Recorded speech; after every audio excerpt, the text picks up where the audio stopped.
Today we have with us our Egyptologist, Mr. Samir Abbass. Good morning and Good welcome morning. to the show. Morning. Morning, Mr. Samir. First, let's shed light on the significance of Sinai's geographical location. So, the uniqueness of Sinai, that it lies in the northeast of Egypt as a gateway to Egypt. Throughout the history of Egypt, Sinai was always the gate to Egypt. And unfortunately, most of the time, that was a gate which is used by our enemies to take over our lands. So Sinai is trapped between the Gulf of Aqaba and the Gulf of Suez, with the Mediterranean Sea on the north and the Gulf of Aqaba to the east and the Gulf of Suez to the west. So the size of Sinai itself, the area is covers nearly 60,000 square kilometers, which is roughly speaking that will be like 10% to 12% of Egyptian land, with actually more specific 6% of the Egyptian land, and with a population which is less than 1% or 1.2% of Egyptian population living there. So the importance of Sinai that it is very rich with resources. From ancient Egyptian time, it was called Mafkat, which is the land of the turquoise mines. It was also the source of the copper that's where the ancient Egyptian people they mined their copper from, and some of the semi-precious stones and some stones blocks which is used in art like statues and coffins for the ancient Egyptians as well. So the ancient Egyptians themselves they realized that how Sinai is very, very important for them. That's why we always say it is the land of treasures. Exactly. And even talking about the strategic importance as well, because it's not only today, talking about the strategic importance for ancient Egyptians at that time. So definitely, so first let's try to explain how old is Egyptian presence in Sinai. So the Egyptians they are very much tied to the Nile Valley. I'm talking about the ancient Egyptian and even the Egyptian today. When you look at Egypt map today and the distribution of population along Egypt, you will find that is nearly 90% of the Egyptian population living along the Nile Valley, which is like 7% of the Egyptian lands. So the ancient Egyptians, they were mostly living along the Nile River. That's the main source of water.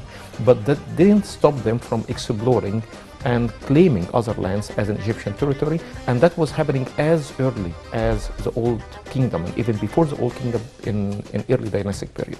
So the history of Sinai dates back not only to 4,000 or 5,000 years ago, which is the age of the Egyptian kingdom, the Egyptian as a state, but also before that to the Stone Age. There is lots of stone tools has been found in Sinai. When it comes to the stone tools, we are talking about a very large period of prehistory, which is estimated of like 200,000 years, which is ended nearly 9,000 BC. There is an evidence that there was an early settlers in Sinai even before the foundation of Egypt as a state in Sinai. So after that, there is a very mysterious buildings in Sinai which is called Nawamis. For those who are doing trekking and hiking in Sinai, they know what I'm talking about. A very mysterious buildings, houses built out of stones, not using cements to put the stones together. And these Nawamis, which is used by early settlers before the foundation of Egypt as a state, as houses for them, and they used to mine stones and copper as well there. And then moving forward to the Egyptian kingdom, we have very valuable tablets has been found in Sinai. Very valuable monuments has been found in Sinai. There is countless number of archaeological sites on Sinai. Sarabit al-Khadim, for example, is one of the very rich sites and one of the very famous sites, which is in the heart of Sinai, and that was built. Sarabit al-Khadim is a big temple and a big mining site as well. So all that is a very strong evidence of ancient Egyptian. They claimed Sinai as an Egyptian territory. In the Egyptian Museum, I remember when I took a tour of American senators, that was 2010, and they came on an official visit to Egypt, and I had the privilege to take them on a tour in the Egyptian Museum. So I tailored my tour in a way that to prove that Sinai is an integral part of Egypt, not the other way around like what they think, or many of the Western, they think that Sinai is not integral part of Egypt, which is gives. So you have evidence for this? Exactly. So in the Egyptian Museum, I wish actually we can bring this tablet, which is from the time of Senefro. Yes. That should be, which is I brought with me. It shows the king of Egypt Senefro holding his mace, which is like a hammer, like sword. And he's punishing his enemies. And this tablet was found in the heart of Sinai. It's not only Senefru. Senefru, he ruled Egypt 4,500 years ago. For those who don't know Senefru, he is the father of Cheops or Khufu, the builder of the Great Pyramid. Yeah. Even from Dynasty 3 and Dynasty 2, we have evidence in Sinai that it was integral part of Egypt. So the problem, when I was preparing my material, actually, I noticed that in English references, many of these references which is written by like Israeli scholars or Westerns which is they are biased to the Israeli backgrounds, and that's why we'll come to the dispute idea of the confusing idea about that, which is unfortunately give the excuse for. That's one of the tablets which is showing a graffitis, which is showing the Egyptians and evidence of the Egyptian presence, the ancient Egyptian presence in Sinai as old as the Old Kingdom. So the dispute actually happens, which has led to the Israeli army to invade Sinai, that they think, based on their own reference, that Sinai, they have a historical rights in Sinai. And that I think that is the key point for our talk today, is how is that possible? So, and they think that the Exodus, which is where Moses led the Israelites outside of Egypt, so, and they lived in Sinai, which is, they consider Sinai the land of millions, the wandering land, for 40 years. They consider that the earliest and the most documented big events where a big population belongs to a certain tribe lived in Sinai, and that is considered the historical rights. So here is the map of Sinai. We believe that happens, but they are always trying to push the timeline back. They are trying to push the timeline in a way that to give them a historical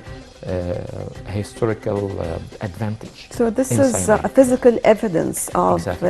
that Sinai is an integral part 4,500 years. Exactly. So, and that is even can be easily proved from their texts from the book of Exodus, which is talk about Per-Ramesu, which is the ancient Egyptian capital in that time. So the ancient Egyptian capital in that time, that was established in the delta in the northeast of Egypt. So these are the Nawamis I'm talking about. These are the mysterious buildings and houses, which is by early settlers in Sinai in prehistorical time. And unfortunately, there is not much monuments or better to say like tablets or physical documentation, physical evidence has been found in Sinai. There is some sites, but during the Israeli occupation in Sinai, they were so active. There was more than 30 archaeological missions in 30 archaeological sites in Sinai from 1967 until 1982. They are very active in exploring and finding and taking away, stealing many of these evidence. But still Sinai still have evidence, and what has been found before, and the good news that we managed to return some of these evidence after the peace negotiation, which is started in the 70s. Yes. Okay. On it being the first connection between the Red Sea and the Mediterranean. So that will bring us to the Middle Kingdom. So we're talking about the Old Kingdom, and we prove that through Senefru tablets and through Sahara and other tablets that there was an Egyptian presence in Sinai, considered Sinai an integral part of Egypt from the Old Kingdom, and that is unlike what the Israeli actually promoting for, that they had an advantage for being there first, because their history dates back to the New Kingdom, not the Old Kingdom. So we are talking about 1,300 years before the Israelites. We have a physical evidence that Egyptian or Sinai was integral part of Egypt. So in the Middle Kingdom, there was a project of connecting the Red Sea with the Mediterranean Sea, which is nowadays we call it the Suez Canal. So it is a misconception to say that this idea was brought by Europeans, by French and British. No, the idea was actually Middle Kingdom kings. Senusert, the king Senusert, who ruled Egypt nearly 3,800 years ago, he connected the Red Sea with the Mediterranean Sea through the Nile River using Suez Canal. And that was one of the very important projects which is held in Egypt in that particular time. Then moving along to the New Kingdom. In the New Kingdom, that was the most richest part of the history of Sinai related to Egypt. Because before the New Kingdom, Egypt has been invaded by tribes, the Hyksos, and they came across Sinai. And they invaded the north part of Egypt for 120 continuous years. And they managed to push out, exiled, defeated, and pushed out of Egypt through Sinai. And to make sure that when Ahmose did that, and that the following kings after him as well, they made sure that they will like to secure this route across Sinai to make sure that Egypt will not be invaded, because they learned from their history. So they paved a road called Horus Road.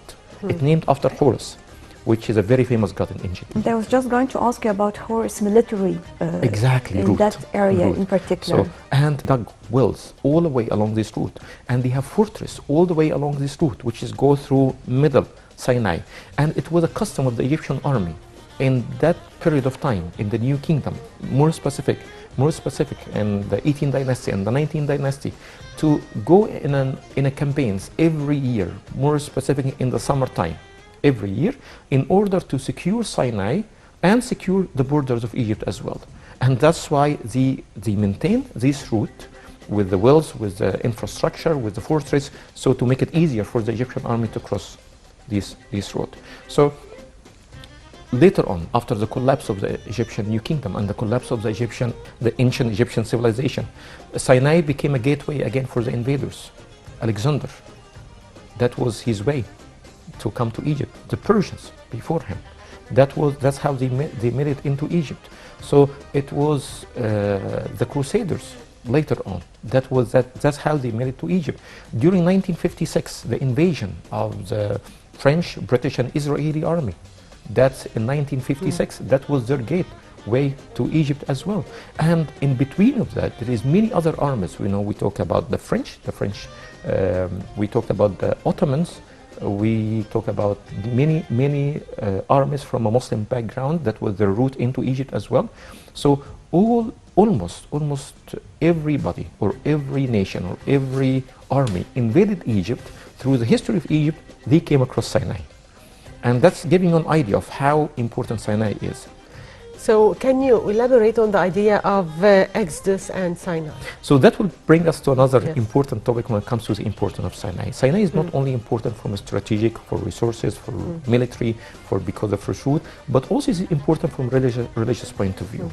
So there is a land where Moses received the Ten Commandments. I know that there is a dispute about that. But Moses Mountain, that's where St. Catherine Monastery, that is what many people believing, that's where Moses received the Ten Commandments. So, and before that, that is the land where Moses actually wandered, and where he received the order from God by the burning bush, which is also within the St. Catherine Monastery as well. So that is the land actually where Joseph made it into Egypt, and his tribe after that, they made it into Egypt after that through this route as well. So we are talking, and there is the route for Abraham as well. So we are talking about Abraham, route to Egypt. We are talking about Joseph, route to Egypt, about his family and his tribe, how they made it into Egypt. We are talking about Moses actually being in Egypt and being in Sinai, and we are talking about that his return to Sinai when he led the Israelites, that was also in Sinai. And after that, we are talking about Jesus and the Holy Family trip, which is documented in the book of Matthew, verse 13, 14, and 15. Wake up, take the child and his mother and go out to Egypt, when he was a baby, seeking for a safe land to escape the persecution or the killing in Jerusalem. He made it to Egypt through Sinai. And when he returned back to Jerusalem after about three years, he made it back through Sinai as well. So these are, of course, physical events, evidence actually that Sinai is an integral part of Egypt, going back to ancient Egyptians. So Mr. This is not for us. It is not a debatable subject. It could be for others. At the end, Mr. Samir Abbass, our Egyptologist, thank you very much for joining us.